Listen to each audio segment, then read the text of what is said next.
Bonjour messieurs, dames. Le cercle trigonométrique, la première partie de cette section-là, c'est ce qu'on appelle les angles trigonométriques.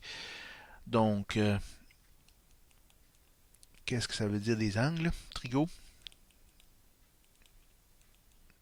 Ok, donc dans ce cas-ci, c'est quoi un angle? Bon, l'angle trigonométrique, c'est dans le plan cartésien.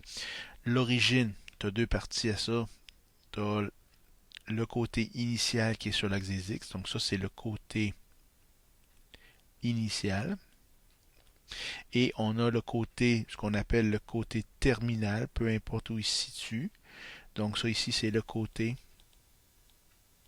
terminal. Et c'est l'angle entre les deux qui est mon angle.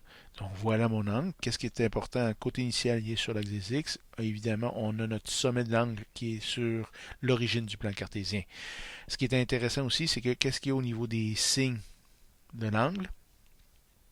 Donc, si l'angle est positif, c'est qu'on tourne dans le sens anti-horaire. Ici, important de mentionner, c'est que de façon standard, l'angle est toujours dans le sens anti-horaire qu'on va prendre ça. Quand est-ce qu'il est négatif? Ben, ça veut dire que j'ai tourné dans le sens horaire. Et un petit peu de misère avec mon crayon. Voilà, horaire.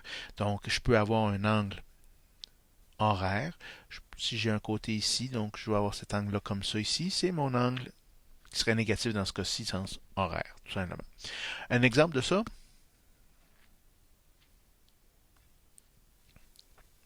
si je vous demande de tracer un angle de 30 degrés, donc graphiquement, qu'est-ce que ça donne? J'ai mon plan cartésien.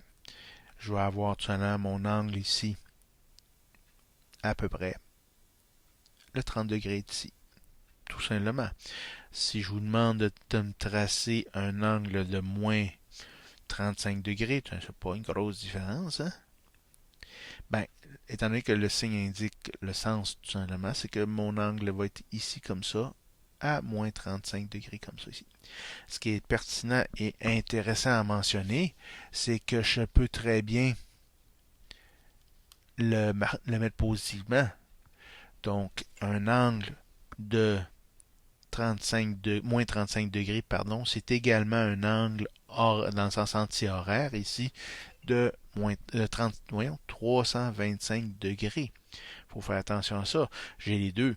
Je peux dire que l'angle mesure moins 35 degrés, effectivement, et je peux dire que l'angle mesure 325 degrés. C'est le même côté terminal. Même chose ici en haut. Donc, c'est 30 degrés dans ce sens anti-horaire, mais si je veux m'amuser, ici, je vais avoir cet angle-là correspond aussi à moins 330 degrés. C'est la même chose. Donc, on peut jouer là-dessus. Un autre exemple ou un autre aspect intéressant ici, c'est si je vous demande de me trouver ou de me tracer un angle de 500 degrés. Ah, là, c'est impossible, monsieur. Ben oui, c'est possible. Qu'est-ce que ça veut dire? Dans le fond, c'est que j'ai tourné sur moi-même 500 degrés. Donc, je suis parti d'ici et j'ai tourné de 500 degrés. Donc, jusqu'ici, c'est 365 degrés. 360 degrés, voyons, qu'est-ce que je dis là? Et il va me rester 140 degrés à faire, donc ça va m'emmener ici à peu près. Donc, ça va m'emmener sur ce côté terminal-là. C'est juste ça. J'ai tourné une fois sur moi-même pour rien, puis j'ai fait le reste. Ça veut dire que au niveau équivalence, l'angle de 500 degrés, c'est un tour et demi, un tour complet plus un 140 degrés. Ça veut dire dans le fond que je pourrais avoir ce côté-là comme ça, et je pourrais dire que c'est la même chose que l'angle de 140 degrés. C'est la même chose.